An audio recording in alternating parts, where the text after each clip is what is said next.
The moment Lenora Whitfield whispered, "I do," at gunpoint wasn't the worst part. The worst part was realizing her own father had sold her to settle a debt, handed her over to Boone Mercer, the scarred rancher everyone in Copper Hollow feared more than wolves. They said he'd buried 2 wives already. They said he bought women the way other men bought cattle. Standing at that altar in a borrowed dress, 20 years old and worthless as dirt, Lenora knew her life was over. But what she didn't know, the monster waiting across that altar was hiding secrets that would shatter everything she thought she understood about mercy, survival, and what it means to be owned. Stay with me until the end of this story. Hit that like button and drop a comment telling me what city you're watching from. I want to see how far this tale travels. The wedding dress didn't fit. Lenora could feel it gaping at the back where Mrs. Henderson's hasty stitching had failed to account for how much weight she'd lost in the past month. The fabric smelled like camphor and somebody else's hope, probably the Henderson girl who'd worn it 3 years ago before running off to San Francisco with a theater troupe. At least that girl had chosen her fate. At least she'd had somewhere to run. Lenora had nowhere. The church was freezing. Late October in Copper Hollow meant mornings that cracked ice on water troughs and turned breath into ghosts. Someone had tried to warm the space with a pitiful fire in the corner stove, but the heat barely reached past the first 2 pews. Lenora stood near the altar shivering, though she couldn't tell if it was the cold or the terror making her shake. Every soul in town had showed up. Not because they cared about her. Nobody had cared about the Whitfield family since the drought started 5 years back. But because a spectacle was a spectacle, and watching Thomas Whitfield's daughter get handed over to Boone Mercer was the most exciting thing to happen in Copper Hollow since the Miller barn burned down last spring. She could hear them whispering. The sound crawled up her spine like insects. Poor thing. Her daddy didn't even fight it. What choice did he have? That broker would have taken the land, the house, everything. Still, your own daughter. Mercer will break her inside a month. You see the way he looks? Like something died behind his eyes. Lenora kept her gaze locked on the rough-hewn floorboards. Someone had tried to sweep, but dirt and old straw still clung to the gaps between planks. She focused on that, counted the pieces of straw she could see. Anything to avoid looking at the faces staring at her like she was livestock at auction. Her father stood 3 feet away, close enough that she could smell the whiskey he'd been drinking since dawn. Thomas Whitfield had been a decent man once, or so her mother used to say before the fever took her. These days he was mostly a collection of debts held together by shame and rot-gut liquor. He wouldn't meet her eyes. Hadn't met them since the broker arrived 2 weeks ago with papers and that horrible smile. "It's for the best, Lenore," he'd said, hands shaking as he signed away his daughter's life. "Mercer's agreeing to clear everything. The land stays ours. Your brothers keep the farm." "And what do I keep?" she'd asked. He hadn't answered. The door at the back of the church opened with a groan that made everyone turn. Cold wind shot down the aisle, guttering candles and sending shivers through the assembled crowd. Lenora finally looked up. Boone Mercer filled the doorway like an avalanche waiting to happen. He wasn't what people would call handsome. His face was too hard for that, all sharp angles and old scars that suggested a life spent fighting things that fought back. Tall enough that he had to duck coming through the door. Broad through the shoulders in a way that made his dark coat look like it was struggling to contain something dangerous. His hair was black, going gray at the temples, pulled back and tied with a leather cord that had seen better days. But it was his eyes that made Lenora's stomach drop. Empty. That's what they looked like. 2 dark holes where something human used to live. He walked down the aisle slowly, boots heavy on the wood. Nobody spoke. Even the whispering died. There was something about Boone Mercer that made people remember they were small, breakable things. He stopped across from Lenora and nodded once to her father. Thomas Whitfield flinched like he'd been struck. "She's all yours," her father muttered, then stepped back fast, putting distance between himself and what he'd done. Boone's eyes shifted to Lenora for the first time. She forced herself not to look away, even though every instinct screamed at her to run. His gaze moved over her face, not leering, not cruel, just assessing, like he was trying to figure out what he'd gotten himself into. After a long moment, something flickered across his expression. She couldn't name it. Regret, maybe, or recognition. Then it was gone, and his face returned to stone. Pastor Williams cleared his throat nervously. He was a small man, made smaller by Boone's presence. Well, shall we begin? Nobody answered. The pastor took that as agreement and opened his Bible with trembling hands. Dearly beloved, skip it, Boone said. His voice was low, rough from disuse. Get to the part that matters. Pastor Williams blinked. The ceremony is traditional. I don't care about tradition. Say the words that make it legal. Lenora felt something inside her crack. Not break. Not yet. But crack. Like ice starting to give way under weight. This was really happening. This was real. The pastor swallowed hard and flipped through pages with shaking fingers. Very well, do you, Boone Mercer, take this woman? I do. To be your lawfully wedded, you can't just... There are vows. Boone's expression didn't change, but something in his stillness made the pastor stop talking immediately. Fine, William squeaked. Do you, Lenora Ann Whitfield, take this man? The words stuck in her throat. Her mouth opened, but nothing came out. She could feel everyone watching, waiting, her father's shame burning behind her, the townspeople's hungry curiosity pressing in from all sides, and Boone Mercer standing across from her like a mountain that would never move, never bend, never care what she wanted. She don't have to, someone called from the back. Girl's got a choice. Lenora turned. Jacob Porter stood near the door, hat in his hands, looking like he wanted to disappear but couldn't quite manage it. He'd courted her once, back before the drought, before everything turned to dust and desperation. Sweet boy, useless boy. He'd stopped coming around the moment her father's debts became common knowledge. Stay out of this, Porter, her father snapped. I'm just saying she don't have to... Well, she does if we want to keep our land.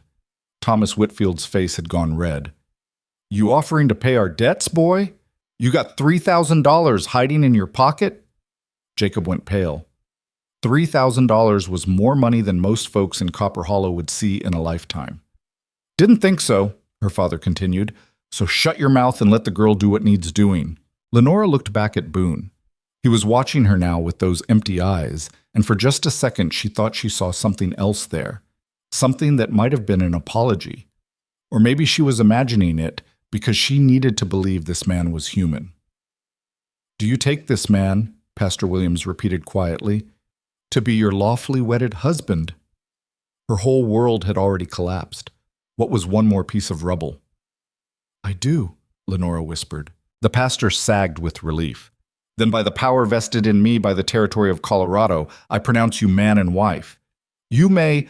But Boone was already turning away, heading back down the aisle toward the door. He didn't kiss her, didn't take her hand, didn't acknowledge her at all. Just left, like he'd finished an errand and had more important things to do. Lenora stood frozen at the altar, still wearing the dress that didn't fit, still shaking from cold or fear or both. Go on then, her father said behind her. He's your husband now, your responsibility. Not you're married, not be happy, just your responsibility. Like she was the one who'd chosen this. The townspeople started filing out, already gossiping, already moving on to the next thing. Only Mrs. Henderson paused long enough to squeeze Lenora's shoulder. He ain't killed anyone yet, she offered. That's something. Then she was gone too, and Lenora was alone in the freezing church, with nothing but the borrowed dress and the gold ring Boone had shoved onto her finger without ceremony. It was too big. She'd have to wrap thread around the band to keep it from falling off. Outside, she could hear a wagon being loaded, her trunk, the small one containing everything she owned, getting thrown into a buckboard with all the care someone might give a sack of grain. She made herself walk down the aisle, made herself push through the doors into the gray October morning. Boone sat in the driver's seat of a sturdy wagon hitched to two massive draft horses. He didn't look at her as she approached, just stared straight ahead at the road leading out of town, up into the mountains where his ranch waited. Mercer Ridge. She'd never been there, but everyone knew about it.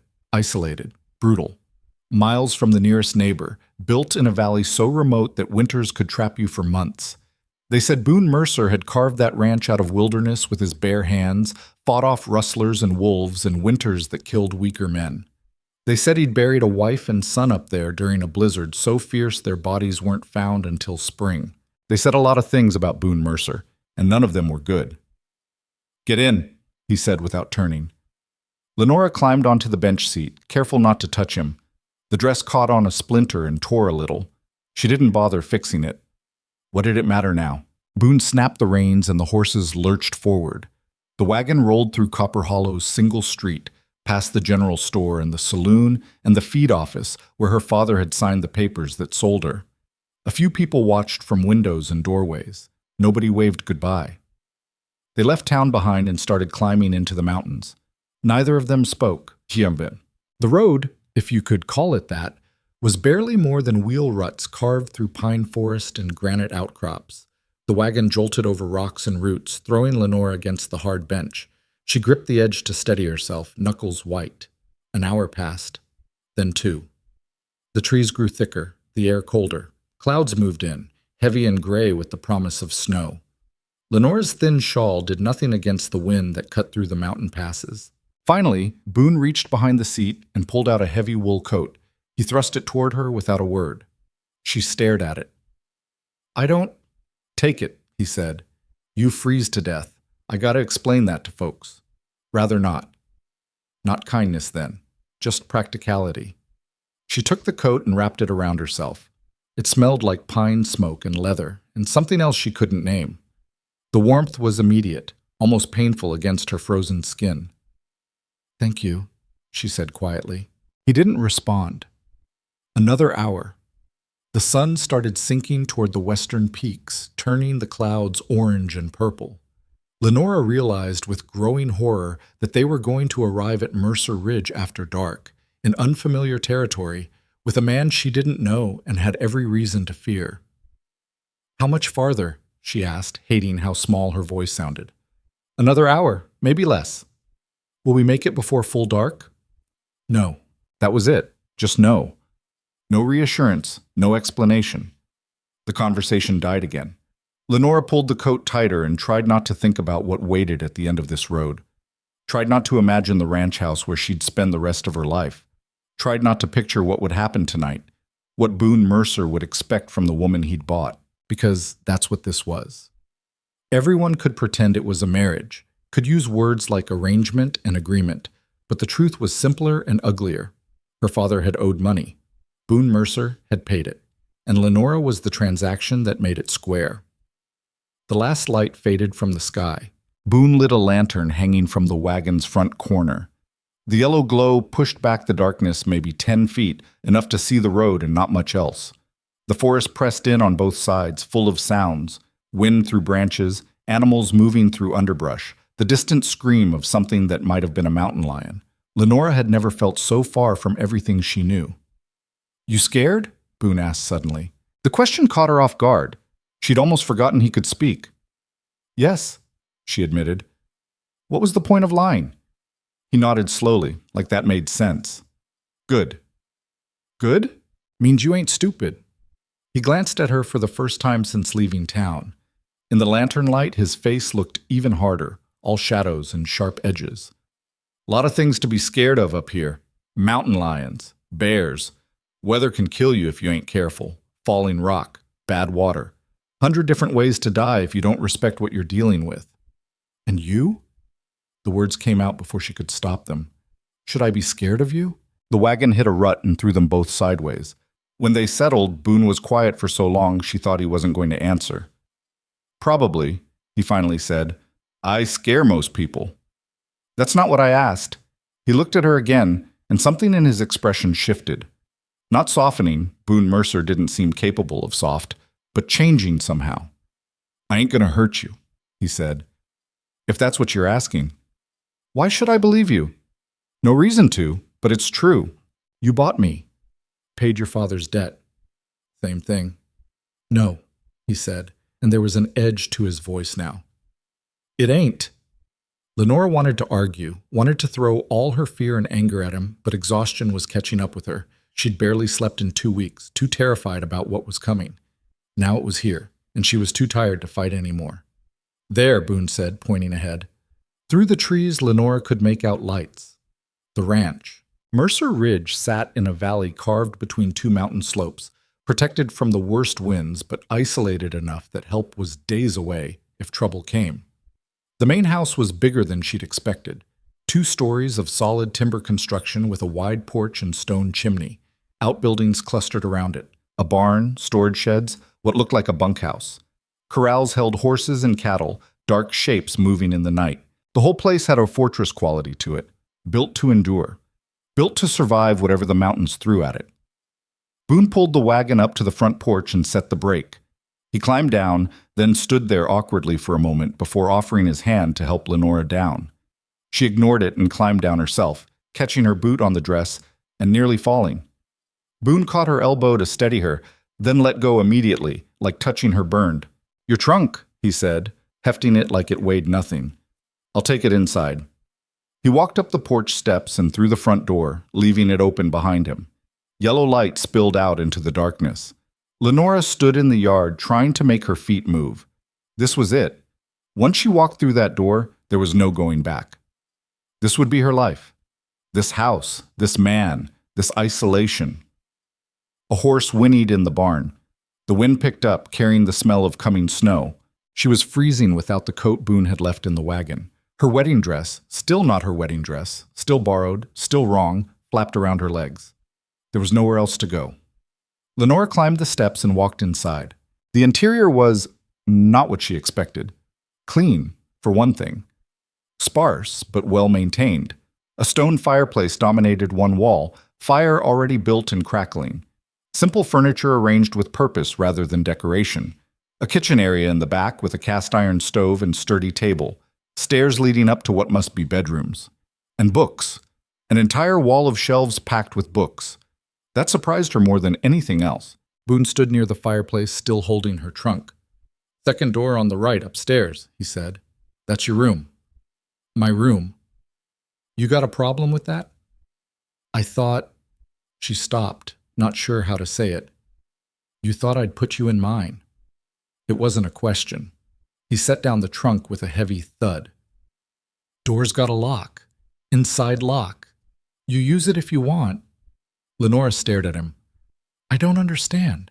"What's to understand? You get your own room, your own space. Lock works from the inside, so I can't get in unless you let me in." "But you're my—" "I know what I am." His jaw tightened. "Don't mean I'm going to force anything. You want to lock your door every night, lock it. You want to stay in there all day and never come out, that's your choice too." "Then why did you—" She gestured helplessly at everything. "Why pay the debt? Why marry me at all?" Boone walked to the fireplace and stared into the flames.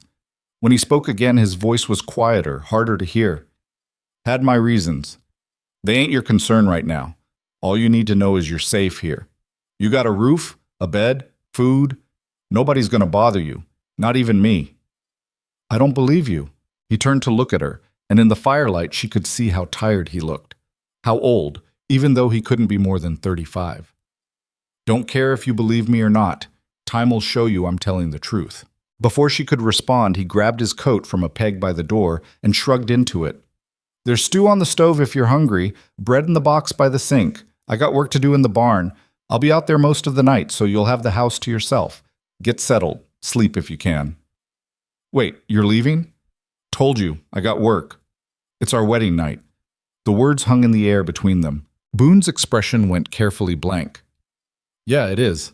He opened the door, letting in a blast of cold air. "Like I said, lock your door if you want to." Then he was gone, the door closing behind him with a soft click. Lenora stood alone in the strange house, in the borrowed dress, with a gold ring sliding around her finger and absolutely no idea what had just happened. She waited, listening for his footsteps to return, for the door to open again, for the truth to reveal itself, because this couldn't be real, couldn't be the whole story. Men didn't pay $3,000 for a wife and then leave her alone on their wedding night. Men didn't give women their own rooms with locks on the inside. There had to be a catch. There had to be. But the door stayed closed. Through the window, she could see lantern light moving in the barn. Boone doing whatever work he'd claimed was so important. Lenora's legs finally gave out. She sat down hard on the floor in front of the fire, still wearing the dress, still shaking, still terrified, but now also confused in a way that made everything worse. She'd prepared herself for cruelty, for violence, for all the horrible things men did to women they thought they owned. She hadn't prepared for this. Didn't know what to do with a monster who gave her a room with a lock, who wrapped her in his coat when she was cold, who walked away on their wedding night like it meant nothing. The fire crackled and popped. The house settled around her with creaks and groans as the temperature dropped outside. Somewhere in the mountains, something howled. Lenora pulled her knees to her chest and tried very hard not to cry. She failed. What? When she finally stopped shaking, the fire had burned down to embers, and her face felt stiff from dried tears. The house was silent except for the wind outside and the occasional pop from the dying fire. She couldn't stay on the floor all night. Lenora forced herself to stand on unsteady legs. Her trunk still sat where Boone had left it, next to the stairs. She picked it up, lighter than it should be because there wasn't much inside worth saving, and climbed to the second floor. 4 doors. The first stood open, revealing what was clearly Boone's room, a bed barely big enough for his frame, a dresser, nothing else. Spartan as a monk's cell. The second door, her door, was closed. She turned the knob slowly, half expecting some trap.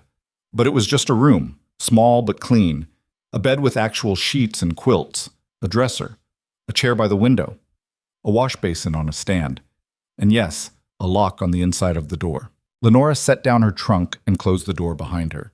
The lock was simple but sturdy. She engaged it with a soft click that seemed too loud in the quiet house. Then she stood there, listening.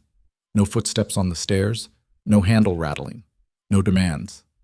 Just silence. She changed out of the borrowed dress slowly, folding it carefully even though she never wanted to see it again.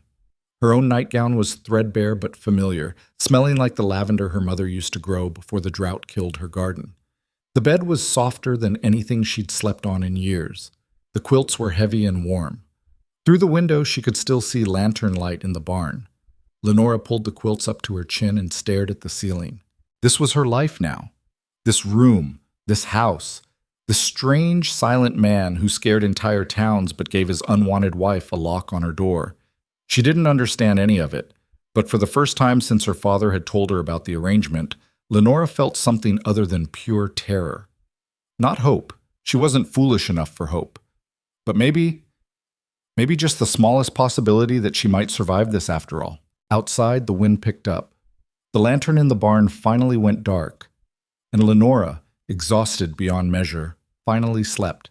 She dreamed of mountains and empty eyes and doors that locked from the inside. When she woke the next morning, she would start trying to understand the man who had bought her freedom and then given it back.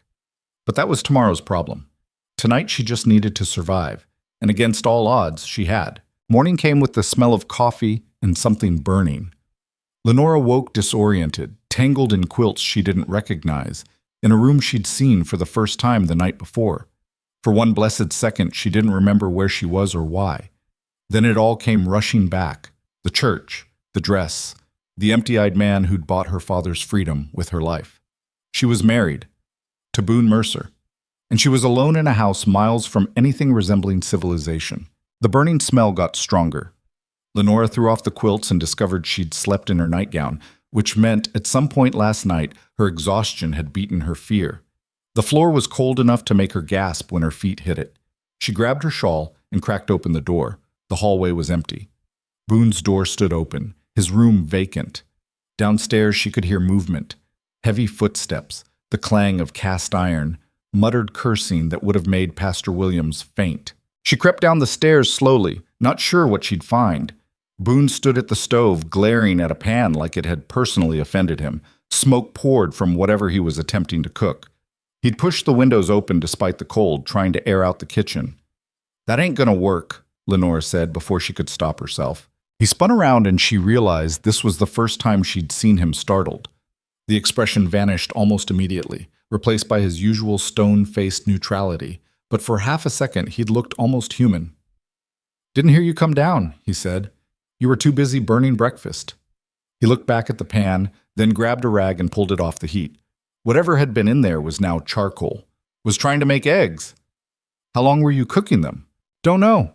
Half hour, maybe." Lenora stared at him. "You can't cook eggs for half an hour." "Clearly." He dumped the smoking mess into a bucket by the door.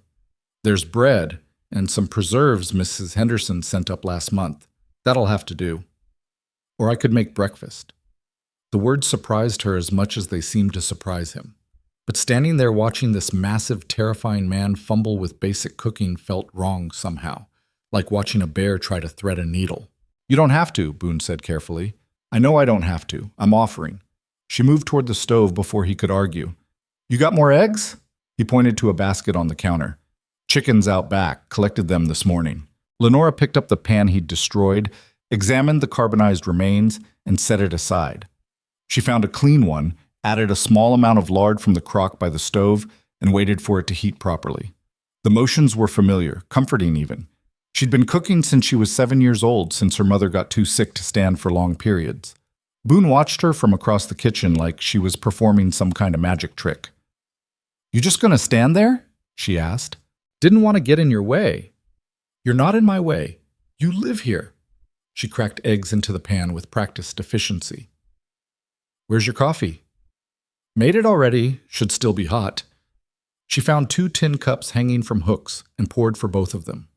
The coffee was strong enough to strip paint, but it was hot and it was caffeine. She handed 1 cup to Boone without looking at him. He took it like she'd handed him something fragile. Thank you. They stood in awkward silence while the eggs cooked. Lenora could feel his eyes on her, studying her like she was a puzzle he couldn't quite solve. It made her skin crawl, but she forced herself not to react. You sleep all right? He asked finally. Well enough. Room's adequate. It's fine. Need anything? Extra blankets? Different? It's fine, she repeated, more sharply than she intended. She didn't know how to do this. This strange dance of normalcy when nothing about their situation was normal. I'm not going to fall apart if you don't treat me like glass. Something flickered across his face. Not quite a smile, but close. Noted. She plated the eggs with bread and set his portion on the table. They sat across from each other, and Lenora was struck by how domestic it all looked. If someone walked in right now, they'd see a husband and wife having breakfast together. They wouldn't see the debt or the fear or the fact that she'd locked her door last night and woken up surprised to still be alive. Boone ate methodically, not like he was enjoying the food, but like he was fueling his body for work. He finished before she was halfway done. I got cattle to check on the North Ridge, he said, standing. Won't be back until afternoon. What am I supposed to do? He paused, like the question hadn't occurred to him. Whatever you want. House is yours. There's books if you read. Sewing supplies in the chest by the window if you do that. Chickens need feeding around midday. Grains in the barn, second barrel from the left. You're just leaving me here? You want to come check cattle in freezing weather? No, but then I'm leaving you here. He grabbed his coat from the peg. There's a rifle over the door if you need it. You know how to shoot? Lenora shook her head. Then don't touch it unless something's trying to kill you. And if something is trying to kill you, aim for the biggest part and keep pulling the trigger until it stops moving. He opened the door, letting in a blast of cold air. I'll be back before dark. Then he was gone, just like last night, just walking away like she didn't exist. Lenora sat at the table for a long time after he left, picking at her eggs and trying to understand what her life had become. She'd expected cruelty or demands or at minimum some kind of control. What she'd gotten instead was a locked room, coffee, and instructions about feeding chickens. It didn't make sense. Nothing about Boone Mercer made sense. She cleaned up breakfast because there was nothing else to do, then explored the house more carefully. The main floor was simple. Kitchen, living area with the fireplace and book-lined wall, a small room in the back that looked like an office with a desk and more books. Everything was clean but worn, like it had been used hard and maintained carefully. The books surprised her most. Technical manuals on ranching and animal husbandry mixed with novels she recognized. Cooper, Irving, even some poetry. Someone had read these books. Multiple times, based on the where. She'd expected Boone Mercer to be illiterate or close to it. Men like him usually were. Apparently she'd expected wrong. Upstairs there were 4 bedrooms. Hers, Boone's, and 2 others, both with doors that stuck when she tried them, like they hadn't been opened in a long time. She forced one open and immediately wished she hadn't. A child's room, small bed, toy horse on the shelf, everything covered in dust but preserved, like a shrine. She backed out and closed the door carefully. The 4th room she didn't try. Some things were better left alone. By midday, she was restless enough to brave the cold and feed the chickens like Boone had instructed. The barn was massive, built to house cattle during brutal winters. Most of the stalls were empty now, but she could see where animals had been kept recently. Everything was organized with the same careful attention she'd noticed in the house. Tools hanging on their proper pegs, feed barrels labeled and sealed, tack cleaned and stored correctly. Whoever Boone Mercer was, he wasn't careless. The chickens were in a coop attached to the barn's south side, sheltered from the worst weather. She scattered grain and collected eggs, 8 of them today. Good layers. She remembered her mother explaining once how you could tell the quality of a farm by the health of the chickens. These were well-fed, well-housed birds, not cheap feed and neglect. She was heading back to the house when she heard hoofbeats. For a second, she thought Boone had returned early. Then she realized the sound was coming from the wrong direction, and there were multiple horses. 3 riders appeared through the trees, moving fast. Even from a distance, Lenora could tell they weren't friendly visits. Something about the way they rode, loose and aggressive, scanning the ranch like they were looking for weakness. She ran for the house. The rifle was where Boone said it would be, mounted over the door. She pulled it down with shaking hands, then realized she had no idea if it was loaded or how to check. She told him she couldn't shoot, and now she was alone with strange men approaching and a weapon she couldn't use. The riders pulled up in front of the house. She could see them clearly through the window now, hard-looking men in dusty range clothes, the kind who made a living in ways that didn't involve honest work. The leader was maybe 40, with a scar running from his eye to his jaw and a smile that made Lenora's stomach turn. He dismounted and walked toward the porch like he owned it. Lenora set the rifle against the wall and opened the door before he could knock. Better to meet them outside than let them think she was cowering. "Help you with something?" she asked, trying to sound braver than she felt. The scarred man looked her up and down in a way that made her skin crawl. "Well now, heard Mercer got himself a wife, but I didn't believe it. Thought who'd be crazy enough to marry that cold bastard." He grinned. "Guess you are. My husband isn't here right now. You should come back later." "Oh, we know he ain't here. That's why we came." He stepped closer, and Lenora fought the urge to retreat. "Name's Pike. This here's Jennings and Carter. We got business with Mercer, but since he ain't available, maybe you can help." "I don't know anything about my husband's business." "Sure you don't, but you can give him a message for us." Pike's smile widened. "Tell him the Dalton Creek Range is ours now. He's been letting his cattle wander onto our side of the boundary, and we don't appreciate it. Next time we find Mercer stock on our land, we're keeping them. You understand?" Lenora understood that Boone had mentioned checking cattle on the North Ridge, and these men were claiming territory that probably wasn't theirs. Range disputes could turn bloody fast. "I'll tell him," she said. "You do that." Pike didn't move. "Must get lonely up here, just you and Mercer. He treat you right?" The question made her blood run cold. "That's none of your concern. I'm just saying, a pretty thing like you stuck up here with a man like that." Pike glanced back at his companions, who'd spread out like wolves circling prey. "If you ever need company, we're just over the ridge. Be happy to show you some hospitality." Lenora's hand found the door frame, gripping it hard enough to hurt. "You need to leave." We're leaving." But Pike made no move toward his horse. Instead, he looked past her into the house. "Nice place Mercer's got here. Heard he built it himself after his first wife died. That true?" "I wouldn't know. Heard she died screaming. Her and the boy both, trapped in a snowstorm while Mercer was out drinking." Pike's eyes came back to her, sharp and mean. "Heard he came home and found them frozen solid. Some folks say that's what made him the way he is, cold inside as they were outside." "Get off this property," Lenora said, her voice shaking now. "Get off before I get—" "Before you what?" Pike laughed. "Shoot us with that rifle you don't know how to load? We saw you grab it. Saw you standing at the window, looking scared." He stepped onto the porch, close enough that she could smell tobacco and sweat. "Here's another message for your husband. Tell him his borders are shrinking. Tell him the days of Boone Mercer running this territory like his own kingdom are over. And tell him if he's got a problem with that, he can come find us himself instead of hiding behind his new bride." He reached out like he was going to touch her face. The rifle shot split the air like thunder. All 4 of them froze. Then Pike's hat flew off his head. A neat hole punched through the crown. He dropped to the ground, scrambling for cover, and his men went for their guns. "Next one goes through your skull instead of over it." Boone's voice came from somewhere in the trees. Lenora couldn't see him, but apparently Pike and his men could because they stopped reaching for weapons real quick. "Mercer," Pike said, trying to salvage some dignity while crouched behind his horse. Was just delivering a message. I heard your message. Boone emerged from the tree line on horseback, rifle balanced across his saddle, pointing at Pike's chest. Now hear mine. You come on my property again without invitation, I'll bury you on it. You threaten my wife again, I'll make sure it takes a long time. And if you're confused about where the boundary line is, I got surveys and territory maps that'll clear it up real fast. We ain't threatened nobody, Jennings called out. Just talking. Funny kind of talking, 3 armed men cornering a woman alone.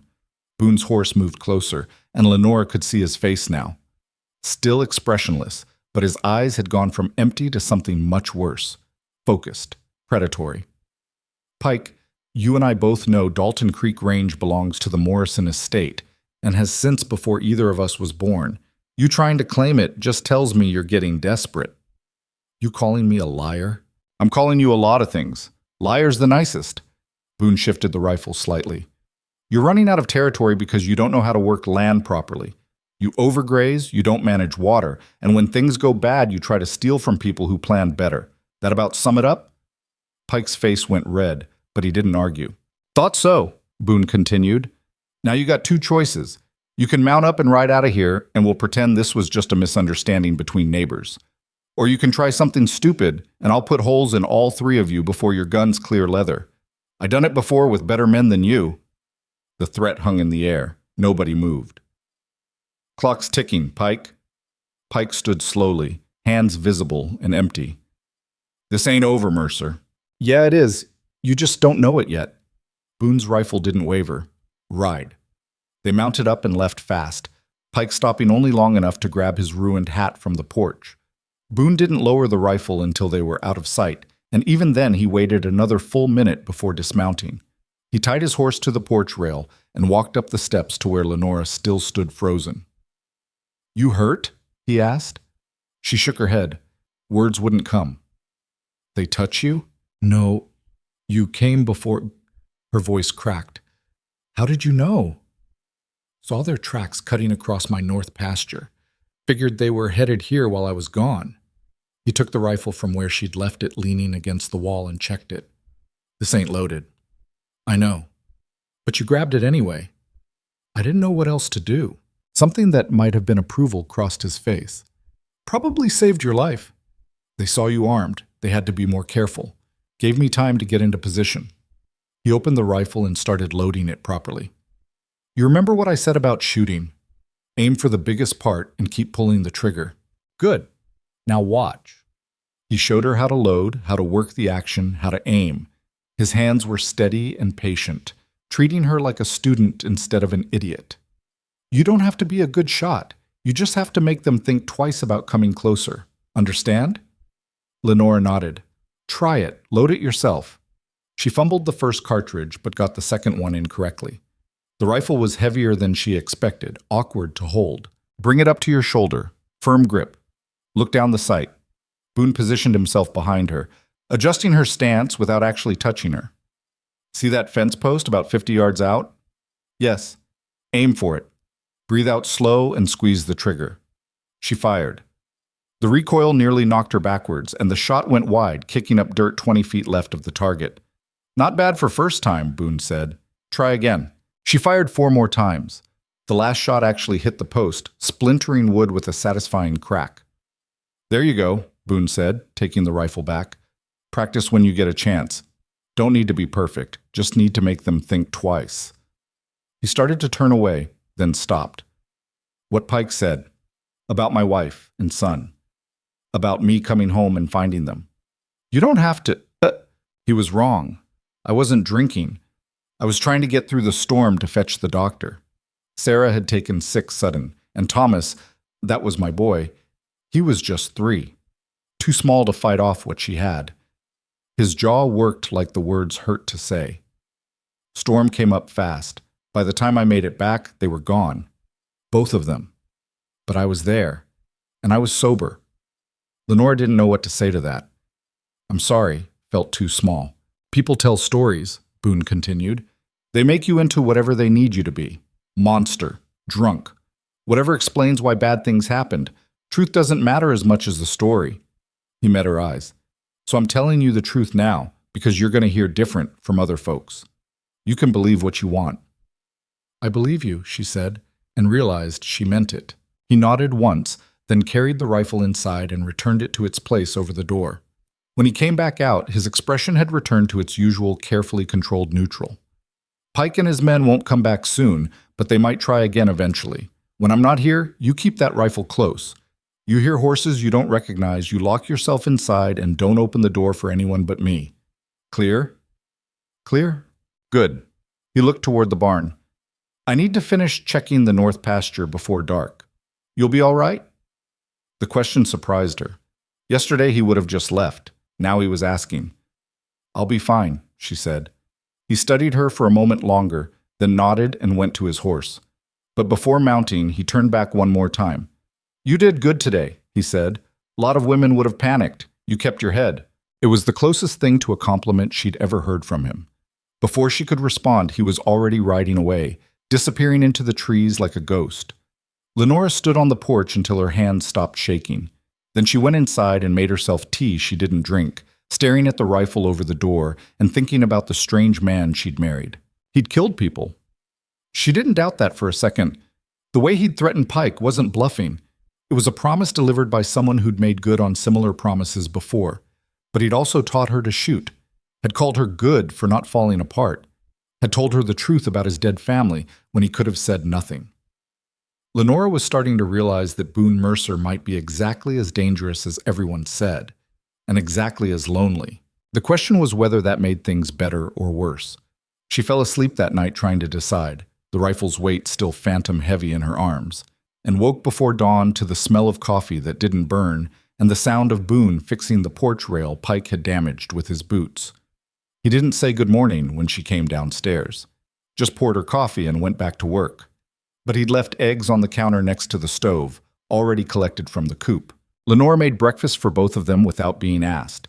They were learning each other slowly, carefully, like two wild animals deciding whether to trust the shared territory.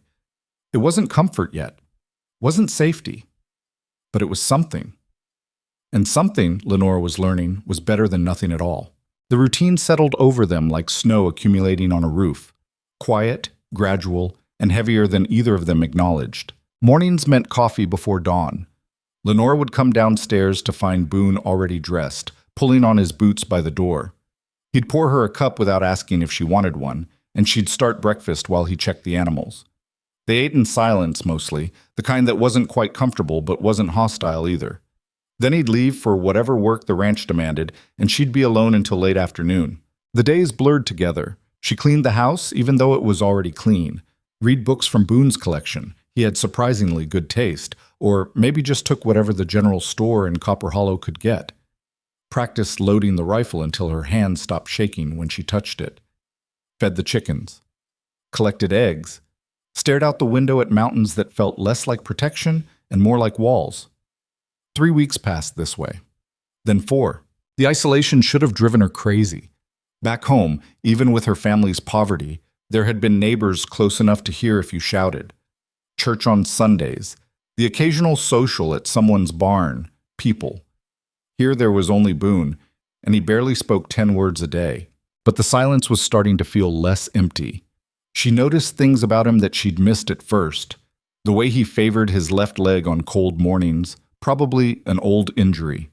How he always checked the sky before leaving, reading weather and clouds the way she used to read her mother's moods and facial expressions. The careful way he maintained everything, tools, fences, even the hinges on doors got oiled regularly. And the books. He read every night after dinner, sitting in the chair closest to the fire. Never novels, always technical manuals or agricultural journals. Sometimes he'd read something and grunt, like he was arguing with the author. One night she couldn't help herself. "You disagree with that?" He looked up, surprised she'd spoken. "It says here cattle can't handle elevation above 7,000 feet without losing weight. That's horse shit. My stock's been above 8,000 all summer, and they're fat as November pigs." Maybe the book's wrong. Books from some university professor who's probably never seen a real cow. He went back to reading, then added, "Most of what they teach in schools is guessing dressed up as fact." It was the longest conversation they'd had in days. Where'd you learn ranching? Lenora asked. If not from books.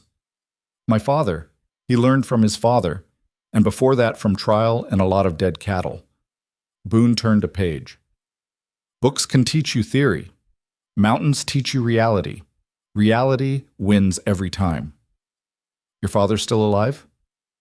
No, died when I was 19. Left me this place in a pile of debt that took 6 years to clear. What about your mother? His expression closed like a door slamming. She's not a topic. Lenora recognized that tone. It was the same one her father used when anyone mentioned her mother after the fever. Some wounds didn't heal, they just scarred over, and you learn not to pick at them. She went back to the coat she was mending, one of Boone's work jackets that had torn on barbed wire. He'd left it draped over a chair like he expected it to mend itself, and she'd started fixing it without asking. Seemed wasteful to let good wool go to ruin. You don't have to do that, Boone said, watching her work. I know. I can sew well enough myself. Then why haven't you? He didn't have an answer for that. She finished the seam and bit off the thread. There. Good as new. Thank you. She started to stand, but he spoke again before she could. You holding up all right? Up here, I mean. It's different from town. The question caught her off guard. I'm managing. That's not what I asked. Lenora set down the coat carefully. What do you want me to say? That I love being isolated in the mountains with a man I don't know? That this is exactly what I dreamed of when I was a girl? No. I want you to tell me the truth. The truth is, I don't know how I'm doing. She met his eyes. Some days I think this is better than I expected. Other days I want to run until I hit the ocean. Most days I just feel nothing at all, which is probably the worst of the three. Boone absorbed that with a slow nod. Fair enough. What about you? The words came out before she could stop them. You holding up all right? He actually smiled. It was small and gone fast, but it had definitely been a smile. Never had someone ask me that before. That's not an answer. I'm managing, he said, throwing her own words back. Then he stood and carried his book toward the stairs. I'll be up early tomorrow. Got to ride to Morrison's place, settle some boundary questions before Pike tries his luck again. I'll probably be gone 2 days. Lenora's stomach dropped. You're leaving me alone for 2 days? You'll be fine. There's food. The rifle's loaded. Morrison's son will swing by tomorrow afternoon to check you got everything you need. I already sent word. You didn't think to ask me first? Boone paused on the bottom step. Ask you what? If you wanted to be safe? Ask me if I wanted a stranger coming by. James Morrison ain't a stranger. He's a decent kid, just turned 20. His father and I have had neighboring land for 15 years. You'll be safer with him checking in than alone for 2 full days. I don't need a babysitter. Didn't say you did. But I need to know you're all right while I'm gone, and Morrison owes me favors. He started up the stairs. He'll come by midday, be polite, offer him coffee, send him home, that's all. Boone, good night, Lenora. She sat alone by the dying fire, angry for reasons she couldn't fully articulate. It wasn't about young Morrison coming to check on her. It was about Boone making decisions without consulting her, like she was a child or property he'd left instructions for. Except he'd also taught her to shoot, given her a locked room, paid off her father's entire debt without asking for anything in return. The man was a walking contradiction, and Lenora was tired of trying to figure him out. She went to bed frustrated and woke to find Boone already gone. A note on the kitchen table in surprisingly neat handwriting. Back Thursday evening, don't forget to feed the chickens. Like she was going to forget the only living thing she saw most days. The first day alone wasn't bad. She actually enjoyed the solitude, the freedom to move through the house without wondering if she was bothering him. She sang while she worked, something she hadn't done since before her mother died. The sound felt strange in the empty rooms, but good too. Evidence she was still alive. Morrison's son showed up exactly when Boone said he would, riding a spotted mare and looking uncomfortable about his errand. Mrs. Mercer, he said, hat in hands, when she opened the door. I'm James Morrison. Your husband asked me to... I know. Come in. I'll get you coffee. He was younger than she'd expected, with the kind of open face that probably couldn't hide a lie if his life depended on it. Tall and gangly, like he hadn't quite grown into his height yet. You don't have to trouble yourself, James said, hovering in the doorway, like he was afraid to come inside. It's not trouble. Sit. He sat at the kitchen table like it might bite him. Lenora poured coffee and set out some of the bread she'd baked that morning. He took both gratefully. "Your husband wanted me to make sure you had everything you needed," James said between sips, "and to check if there's been any trouble." "No trouble." "You sure? Pike and his boys have been stirring up problems all over the territory. My father thinks they're getting desperate." "Pike was here a few weeks ago. Boone sent them away." "I heard about that," James grinned. "Heard he shot Pike's hat clean off his head. Wish I could have seen it. It was terrifying." "Oh, right. Sorry." His grin faded. "Must have been scary, them coming around when you were alone." "I managed." They sat in awkward silence for a moment. James seemed like he was working up courage for something. "Can I ask you something, Mrs. Mercer?" "Lenora. And I guess? Is he, Boone, is he treating you all right?" James looked genuinely concerned. "Because my father said if you ever needed help or a place to stay or anything..." Lenora felt something warm spread through her chest. This boy didn't know her at all, but he was offering help anyway. "That's kind, but I'm fine." "Really?" "Because the stories people tell about him are mostly wrong," she interrupted. "Boone's not what people think." James looked skeptical but didn't push. "If you say so." After he left, Lenora stood on the porch watching him ride away and wondered what stories Copper Hollow was telling about her marriage. Probably nothing good. Poor Lenora Whitfield, sold to the mountain monster. They were probably taking bets on how long until he killed her or drove her mad. The thought made her angry enough that she spent the rest of the afternoon chopping wood she didn't need, just to have something to hit. That night the house felt too quiet. She made dinner for one, which felt depressing, so she didn't eat much.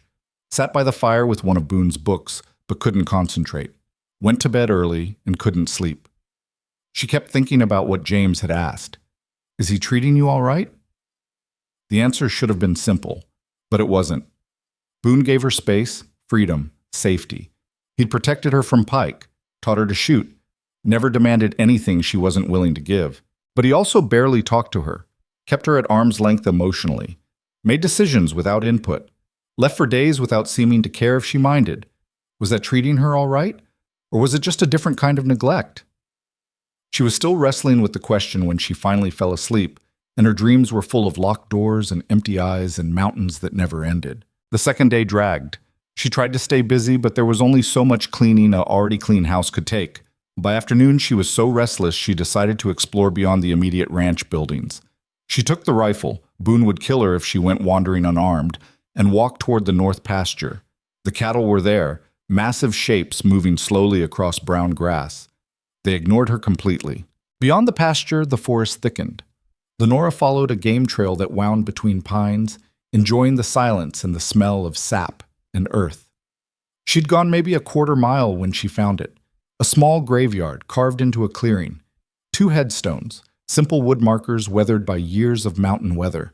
She approached slowly, feeling like an intruder. Sarah Mercer, born 1842, died 1867, beloved wife and mother. Thomas Mercer, born 1864, died 1867. Our little light. Lenora stood there for a long time, staring at the graves of the family Boone had lost. The wife Pike had lied about. The son who'd only lived 3 years. Someone had been maintaining this place. The graves were clear of debris, the ground around them free of weeds. Fresh pine boughs lay across both markers, recently placed. Boone came here, probably often. She thought about the empty rooms in the house, the child's toys preserved in dust, the way Boone's face went carefully blank whenever anything touched too close to the past. He wasn't cold inside because he'd been born that way. He was cold because he'd frozen himself to survive losing everything that mattered. Lenora felt something shift in her chest. Not quite sympathy, she'd had her own losses, and sympathy always felt patronizing, but understanding maybe. Recognition. They were both just trying to survive what life had taken from them. She left the graveyard quietly and walked back to the house as afternoon faded to evening, made herself dinner, fed the chickens, cleaned the rifle, and returned it to its place. When Boone came home the next afternoon, she was in the kitchen making stew. He stopped in the doorway like he'd expected to find the house empty. "You're here. Where else would I be?" "I don't know, just..." He set down his saddlebags. Morrison's boy came by? Yesterday. He was polite. Good. Boone hung up his coat. Everything go all right while I was gone? Fine. No problems. He nodded but didn't move, just stood there looking uncomfortable. Finally he said, I should have asked before arranging for James to check on you. That was wrong. The apology surprised her. It's fine. No, it ain't. You're not a child. I shouldn't have treated you like one. He ran a hand through his hair, frustrated with himself. I'm not good at this. Having someone here, having to think about what another person needs or wants. I've been alone too long. I found the graves, Lenora said quietly. Boone went very still. You went to the north clearing. I didn't mean to intrude. I was just walking and it's your land too now. You can go where you want. But his voice had gone tight. What about them? Nothing. Just that I understand better now. Why you are the way you are. He looked at her for a long moment, and she saw something raw flash across his face before he could hide it. You don't understand anything. Maybe not, but I'm trying to. Why? The question hung between them. Why was she trying? Why did it matter? She was stuck here regardless. Understanding Boone Mercer wouldn't change her circumstances, but it might change how she felt about them. Because we're living in the same house, she said finally. Because you're the only person I see most days. Because I'm tired of feeling like I'm sharing space with a ghost. Maybe that's all I am. No. Ghosts don't chop wood or fix fences or teach women to shoot. She stirred the stew harder than necessary. Ghosts don't maintain graves or read books or get angry when professors are wrong about cattle. You're alive, Boone. You're just pretending not to be. She expected him to get angry, expected him to shut down or walk away like he always did when conversations went too deep. Instead, he sat down at the table heavily, like his legs had given out. You're right, he said quietly. I've been pretending for 7 years. Easier that way. Doesn't hurt as much. Lenora turned from the stove. This was the most honest he'd ever been with her. After they died, Boone continued staring at his hands. I thought about leaving, selling the ranch, going somewhere new, starting over where nobody knew what I'd lost. But I couldn't do it. This place has their bones in it. Leaving felt like abandoning them all over again. So you stayed and turned yourself into stone. Something like that. He finally looked up at her. Then your father's debt came up, and the broker made his offer, and I thought maybe, I don't know what I thought, that having someone here might make the house feel less empty, that I could help your family and fix my own loneliness at the same time. Not stupid, sad maybe. I didn't know you'd been forced into it, he said. Not until we were already married and I saw your face at the altar. You looked terrified, like I'd bought you at auction. You did buy me. $3,000. I paid a debt. That's different. Is it? Boone was quiet for a long time. I want it to be, he finally said. I want there to be a difference between what I did and what Pike would have done. But maybe there ain't. Maybe I'm just a different kind of monster. Lenora sat down across from him. The stew would keep. This conversation felt more important than food. You're not a monster, she said. You're just lonely. And I'm just trying to figure out if I can live with that. Live with me being lonely? Live with being lonely myself. She met his eyes. Because that's what this is, isn't it? Both of us stuck up here, trapped by different things. You by grief, me by debt, and neither of us knows how to be anything other than alone anymore. He didn't deny it. They sat in silence while the stew bubbled on the stove and the light outside faded to dusk. Somewhere in the distance, a wolf howled. The sound made Lenora shiver, but not from fear, from recognition. She understood that sound, that loneliness calling out to the dark, hoping something would answer. I don't want to be alone anymore, she said. I'm tired of it. Boone's jaw tightened. What do you want me to do about that? Talk to me. Actually talk, not just give orders or state facts. Tell me things, ask me things. Be a person instead of a mountain. I don't know if I remember how. Then learn again. She reached across the table and did something she'd never done before. Touched his hand deliberately. His skin was rough, calloused from years of hard work. We're both stuck here, Boone.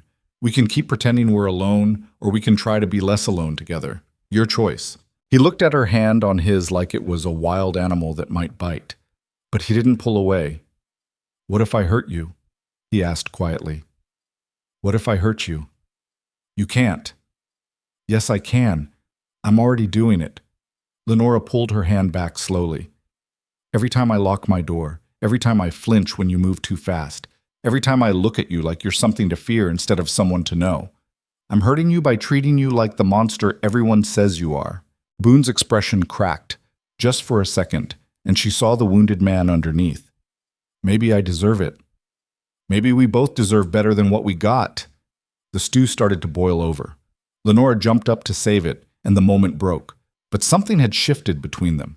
Some wall had developed a crack. They ate dinner together, and for the first time, Boone asked her questions. Where had she grown up? What had her mother been like? Did she miss Copper Hollow? His questions were awkward, like he was out of practice with conversation. But he was trying, and Lenora found herself answering honestly, telling him about her mother's garden and her brother's constant fighting, and how she used to read penny novels by candlelight when she was supposed to be sleeping. What kind of novels? Boone asked. Adventures mostly. Stories about women who saved themselves instead of waiting for rescue. She smiled slightly. My mother hated them, said they'd give me unrealistic ideas about life. Were they unrealistic? Completely. Life's nothing like those stories, she paused. But I still like them. Still like them, I guess. There's a few novels on the shelf. Help yourself to whatever you want. I've been reading your agricultural manuals. That surprised him. Why? Because they were there, and because I wanted to understand what you do all day. He didn't respond, but something softened in his expression. After dinner, he didn't disappear to his room immediately. Instead, he built up the fire and settled into his usual chair with a book. Lenora took the chair opposite with one of the novels he'd mentioned, a battered copy of something involving pirates. They read in silence, but it was different than before, less empty. Around 9, Boone set down his book and stood. I'm heading up. You need anything before I go? No, I'm fine. He nodded and started for the stairs, then stopped. Lenora? Yes? Thank you for today, for trying. He was gone before she could respond, his boots heavy on the stairs, his door closing with a soft click. Lenora sat by the fire until it burned down to embers, thinking about graves and clearings, and hands that didn't pull away, and the 1,000 small ways people tried to survive their own loneliness. When she finally went upstairs, she didn't lock her door. It was a small thing, probably stupid, but it felt like something, and Boone, lying awake in his own room, heard the lock not click and felt something he hadn't felt in 7 years. Hope. Dangerous, foolish hope, but hope nonetheless. The unlocked door changed things faster than either of them expected. Not dramatically. Boone didn't suddenly become talkative, and Lenora didn't stop jumping when he moved too quickly in her peripheral vision. But small shifts accumulated like water wearing down stone. He started asking what she wanted for dinner instead of assuming. She stopped retreating to her room the moment they finished eating. They were learning to exist in the same space without both of them holding their breath. Then November hit hard, bringing the kind of cold that cracked tree branches and turned morning water buckets to solid ice. Boone spent longer hours preparing the ranch for winter, reinforcing the barn, stockpiling firewood, moving cattle to lower pastures where they'd have better shelter. Lenora watched him work himself to exhaustion every day and started leaving hot coffee on the porch railing where he'd find it. He never thanked her directly, but the empty cups always appeared washed and returned to their hooks by morning. 2 weeks before the first real snow, Boone came back from town with supplies and news that made his jaw tight. There's a church social on Sunday, he said, unloading flour and coffee from the wagon. Mrs. Henderson made a point of telling me 3 times that we're expected. Lenora's stomach dropped. She hadn't been back to Copper Hollow since the wedding. The thought of facing those people, their pity, their judgment, their whispered stories, made her want to lock herself in her room and never come out. Do we have to go? She asked. Technically, no. Practically, yes. He hauled a sack of grain toward the barn. We don't show, they'll talk. We do show, they'll talk. Least if we're there, they have to say it to our faces. That's supposed to make me feel better? No, but it's true. He stopped and looked at her properly. You don't have to come if you don't want to. I can make an excuse. What excuse? I'll think of something. Say you're sick. Say the ranch needs tending. Say whatever keeps them from thinking I'm locking you up here. Which they probably already thought. Lenora could imagine the gossip. Poor girl, trapped with that mountain man, probably half dead from mistreatment. I'll go, she said, hating every word. But I'm not wearing that borrowed dress again. You got something else? No. Everything I own is either work clothes or worn through. Boone set down the grain sack and pulled a package from the wagon bed. Brown paper, tied with string. He handed it to her like it might explode. What's this? Open it. She untied the string carefully. Inside was fabric, good fabric, deep green wool that felt expensive under her fingers. Enough for a dress, plus some kind of cream-colored material for trim. When did you... Ordered it 3 weeks ago from the catalog. Mrs. Henderson helped with sizing based on that dress you wore to the wedding. He was already turning away, uncomfortable with her staring. Figured you'd need something decent eventually. If it don't fit, we can exchange it.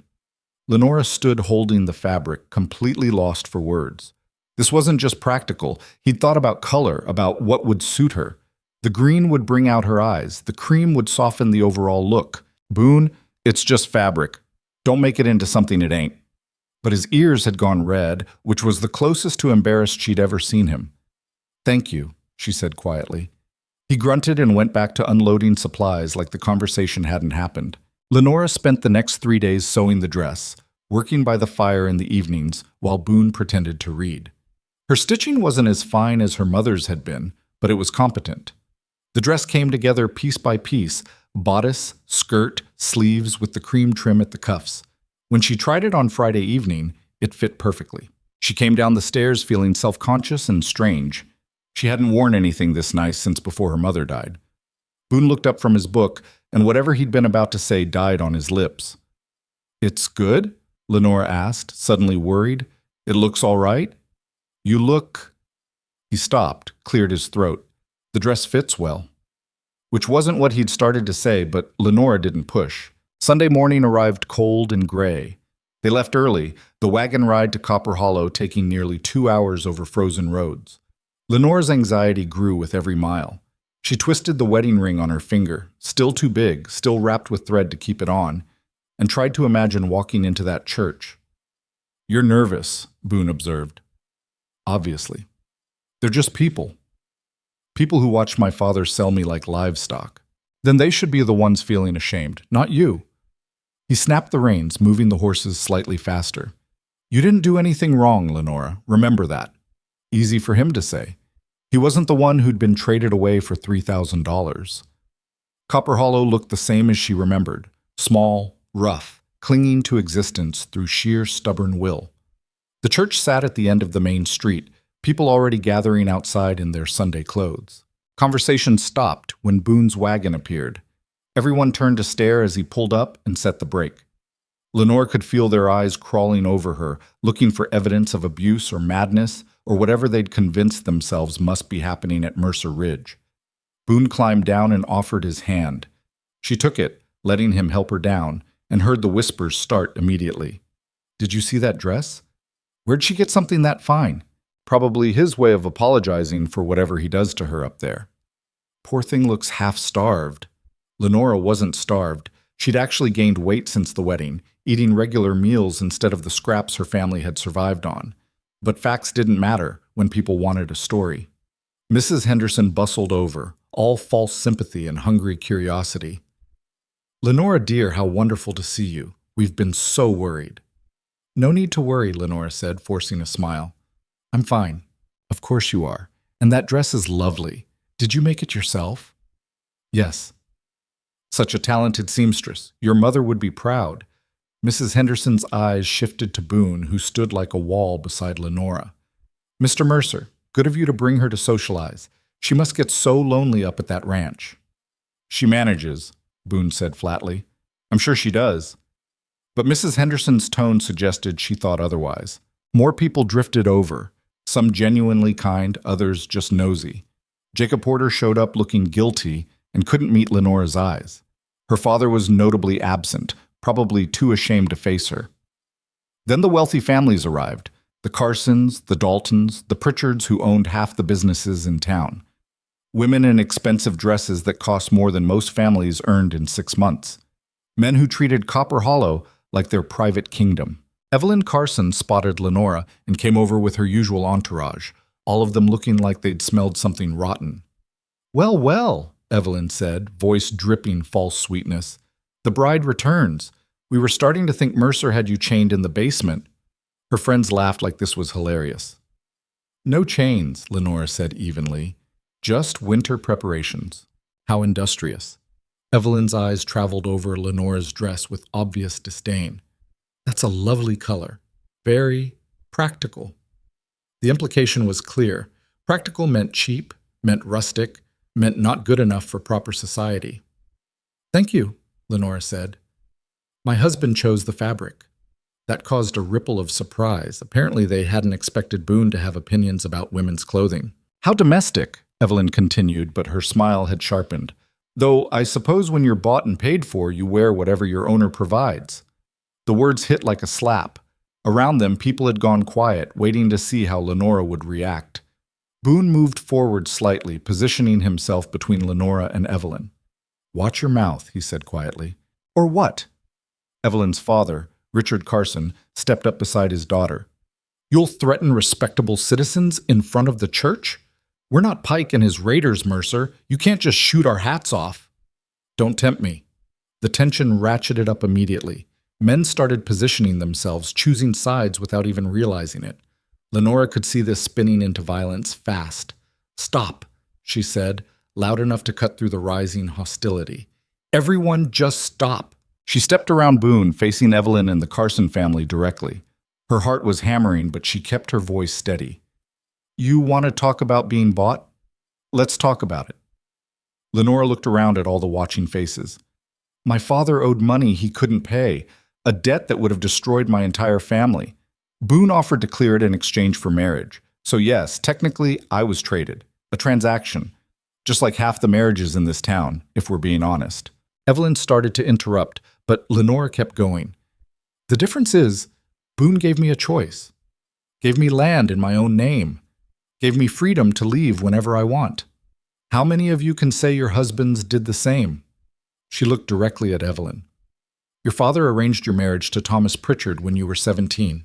You cried for 3 days. Everyone in town knew you loved someone else." Evelyn went pale. "And you?" Lenora turned to Mrs. Carson. "Married Richard because your family was going bankrupt. You were 19, he was 45. That's not love, that's survival." Richard Carson's face went purple. "How dare you?" "I dare because you started this." Lenora's voice cracked slightly, but she pushed through. "You want to judge me for being poor? For doing what I had to do to save my family? Fine, judge away. But don't pretend you're better than me. Don't pretend your marriages are somehow more pure or more real."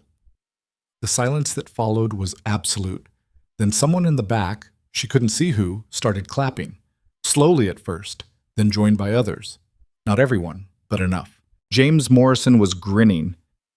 Mrs. Henderson looked stunned. Even some of the wealthier families seemed taken aback by Lenora's nerve. But the Carsons looked furious. "You've just made a powerful enemy," Richard Carson said coldly. "My family has influence in this territory.